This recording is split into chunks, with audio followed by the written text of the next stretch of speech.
We're looking at page 21 from your stats practice tests. This guy Ricardo, he's buying ice cream, and he's got this situation where he's got 3 different types of containers. Now,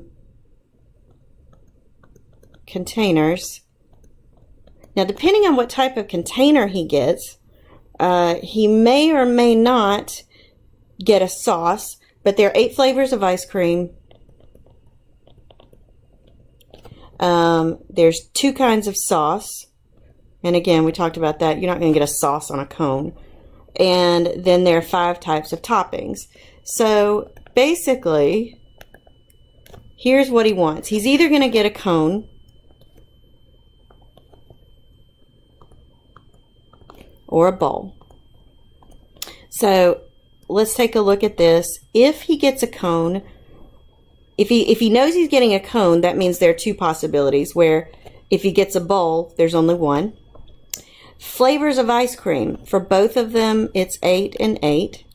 Sauce, we're not going to do a sauce if we get a cone, because that would make a big mess. But there are 2 types of sauce. If you get a bowl, you can choose either of those 2. And then 5 kinds of toppings.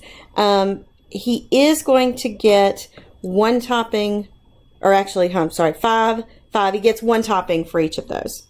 So, fundamental counting principle says this. For a cone, there would be 2 times 8 times 5, which I'm going to just say 2 times 5 is 10, and then multiply it by 8, so that's 80. If he gets a cone, there are 80 different possibilities, okay?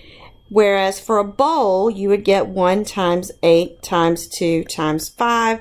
So again, I'm going to multiply 2 and 5 first, so that's 10 times 8 times 1, which is also 80.